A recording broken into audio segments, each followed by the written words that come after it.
जय Hind aspirants, this is Ahir and welcome you back to SSB crack exams. Recently supreme court collegium ने 3 नए नाम recommend किए हुए हैं सुप्रीम कोर्ट के जजेस के अपॉइंटमेंट के लिए। वैसे तो यहाँ पर 34 मेंबर्स का स्ट्रेंथ सैंक्शन हुआ है, लेकिन करंटली सिर्फ 31 ही जजेस हमें देखने को मिल रहे हैं, including chief justice of India. तो उसी के चलते अब ये 3 नए नामों का रिकमेंडेशन हुआ है। तो आप में से कई लोग जानना चाहते थे कि सर ये सुप्रीम कोर्ट कोलिजियम है क्या, और ये अपॉइंटमेंट्स किस तरीके से होते हैं, इनके पीछे भी इंपॉर्टेंट से चंद जजेस के केसेस हैं, उनके बारे में भी आज के इस वीडियो में डिस्कस करेंगे। तो आइए वीडियो को शुरू करते हैं। तो रिसेंटली न्यूज चैनल में छाया हुआ था कि जुडिशियल स्ट्रेंथ जो सैंक्शन किया गया था सुप्रीम कोर्ट का वो 34 जजेस का था, लेकिन अभी करंटली 31 जजेस ही थे, including chief justice of India. तो उसी के चलते जस्टिस डीवाई चंद्रचूड़ ने जो सुप्रीम कोर्ट की कोलिजियम को जो हेड कर रहे थे, उन्होंने 3 नए नाम रिकमेंड यहाँ पर किए हुए हैं। और अब वो 3 नाम अगर अपॉइंटमेंट के लिए प्रेसिडेंट ऑफ इंडिया उन्हें सैंक्शन कर देते हैं तो पूरी तरीके से फुल स्ट्रेंथ के साथ अब हमारा सुप्रीम कोर्ट यहाँ पर काम करने लगेगा। तो वो 3 इंपॉर्टेंट से नाम क्या है? सबसे पहले तो दिल्ली हाईकोर्ट के चीफ जस्टिस सतीश चंद्र शर्मा जी हैं, और राजस्थान के चीफ जस्टिस अगस्टीन जॉर्ज साहब हैं, और गुवाहाटी हाईकोर्ट के चीफ जस्टिस संदीप मेहता। यानी कि 3 अलग अलग हाईकोर्ट के चीफ जस्टिस को यहाँ पर सुप्रीम कोर्ट के जजेस की तरह एलिवेट करने की बात यहाँ पर की गई है। और अब थोड़ा बहुत हम कॉन्स्टिट्यूशन में क्या दिया गया है प्रोविजन अपॉइंटमेंट के लिए उसके बारे में पढ़ते हैं। देखिए, आर्टिकल 124 सबसेक्शन 2 के मुताबिक कॉन्स्टिट्यूशन जो है एक प्रोसेस हमें लेआउट करता है। वो बस इतना बताता है कि for every judicial higher judicial appointment हर सुप्रीम कोर्ट के जज का अपॉइंटमेंट जो है वो प्रेसिडेंट ही करेंगे, लेकिन कंसल्टेशन के बाद होगा, चाहे वो सीनियर सुप्रीम कोर्ट के जजेस हो या फिर हाई कोर्ट से रिलेटेड भी क्यों ना हो, जहां कहीं पर भी प्रेसिडेंट को ये नेसेसरी डीम हो। अगर आप ये चीजें पढ़ेंगे तो ये पैराग्राफ जब आप पढ़ेंगे तो थोड़ा बहुत वेग स्टेटमेंट यहाँ पर देखने को मिलेगा कि एक जगह रिकमेंडेशन की बात भी की जा रही है, यानी कि कंसल्टेशन भी होगा, और दूसरी जगह प्रेसिडेंट जहां कहीं उन्हें नीड जरूरत पड़ेगी वहां पर कंसल्ट करेंगे, प्रेसिडेंट ही उन्हें अपॉइंट करेंगे, और 65 ईयर्स एज तक वो यहाँ पर, जब तक वो 65 ईयर्स एज अटेंड नहीं करते तब तक वो सर्विस में ही यहाँ पर होंगे। तो इस तरीके से कई वेग स्टेटमेंट्स हमें यहाँ पर देखने को मिल रहा है। तो इसी के चलते 3 इंपॉर्टेंट जजेस केसेस हमें देखने को मिलेंगे। अब देखेंगे कि क्या वो 3 जजेस के केसेस हैं जिसने हमें सुप्रीम कोर्ट के अपॉइंटमेंट्स पर एक क्लैरिटी दी हुई थी। अब सबसे पहला जज केस जो है, फर्स्ट जज केस आया हुआ था 1981 में, जहां पर सुप्रीम कोर्ट में एक पिटीशन दाखिल किया हुआ था और यही पूछा गया कि जो वर्ड कंसल्टेशन अभी आर्टिकल 124 में जो हमने पढ़ा, क्या वो कंकरेंस है?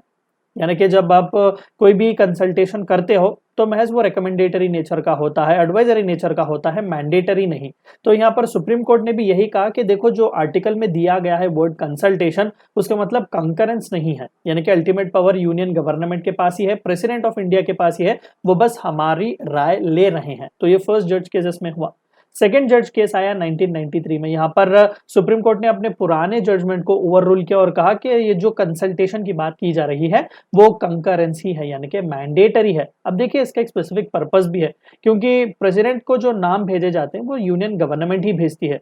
तो क्या इसका कोई ऑप्शन नहीं, या फिर ये भी तो हो सकता है कि पॉलिटिकली मोटिवेटेड लोगों के नाम यहाँ पर रिकमेंडेशन के लिए भेजे जाए, और जुडिशरी की जो गरिमा है, जुडिशरी जो last interpreter, protector of the constitution है, कहीं ना कहीं उस जगह को क्या हम खतरे में नहीं डाल रहे हैं, यानी कि एग्जीक्यूटिव के इंटरफ्रेंस को रोकने के लिए दरअसल ये कॉन्सेप्ट को लाया गया था। तो यहाँ पर सेकंड जजेस केस में चीफ जस्टिस ऑफ इंडिया और सुप्रीम कोर्ट ने यह कहा कि कंकरेंस बहुत ही जरूरी है, और जरूरत पड़ने पर चीफ जस्टिस ऑफ इंडिया का जो ओपिनियन होगा वो सिर्फ प्राइमेसी ही नहीं होगा, वो डिटर्मिनेटिव भी होगा, यानी कि बिना हमारे कंसल्टेशन, बिना हमारे रिकमेंडेशन के आप किसी का नाम अपॉइंट नहीं कर सकते।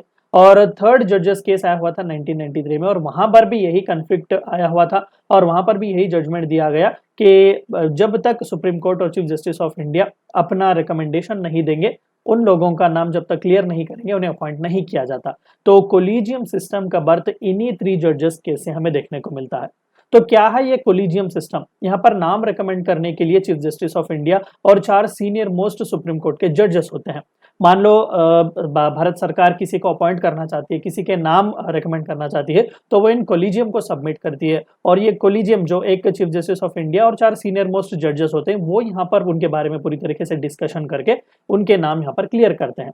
अगर किसी को भी रेकमेंड ये वो नहीं करना चाहते तो वापस सेंट्रल गवर्नमेंट को उनके नाम भेजे जाते हैं। तो ये सुप्रीम कोर्ट और हाई कोर्ट के जजेस के अपॉइंटमेंट के लिए सेम ही प्रोसीजर यहाँ पर हमने रखा हुआ है। लेकिन इस बार थोड़ा बहुत प्रैक्टिकलिटी से अगर हम देखें, देखिए मैंडेटरी चीज ये कि इस कोलिजियम में next chief justice of India जो बनेंगे वो भी यहाँ पर होना चाहिए। लेकिन इस बार जो कि जस्टिस डीवाई चंद्रचूड़ जी का सर्विस थोड़ा बहुत बड़ा है, तो आने वाले 4 सीनियर मोस्ट जजेस चीफ जस्टिस ऑफ इंडिया नहीं बनेंगे, उसके पहले ही वो रिटायर हो जाएंगे। तो यहाँ पर क्या हुआ कि 6th जज को भी यहाँ पर इंक्लूड किया गया। 4 सीनियर मोस्ट जजेस को लेने थे, लेकिन 5th जज को भी हमने लिया, जो कि chief justice of India already है, तो 6 मेंबर्स हो जाएंगे। तो 6th मेंबर को हमने लिया, जो कि जस्टिस संजीव खन्ना जी है, जो कि जस्टिस डीवाई चंद्रचूड़ जी के बाद चीफ जस्टिस ऑफ इंडिया बनने वाले हैं। तो करंटली कोलिजियम में पूरे 6 मेंबर्स हमें देखने को मिलेंगे।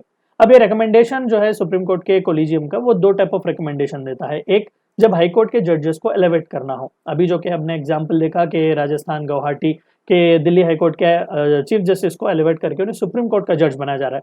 दूसरा, डायरेक्ट अपॉइंटमेंट्स के लिए भी, जब कोई भी एक सीनियर लॉयर को डायरेक्टली अपॉइंट करना हो सुप्रीम कोर्ट के जज की तरह, तो वहां पर भी कोलिजियम ही हमें सीन में देखने को मिलता है। अब जाहिर सी बात है कि हाई कोर्ट के अपॉइंटमेंट्स के लिए सुप्रीम कोर्ट के कोलिजियम में सिर्फ 3 जजेस होते हैं, एक चीफ जस्टिस ऑफ इंडिया और 2 सीनियर मोस्ट जजेस।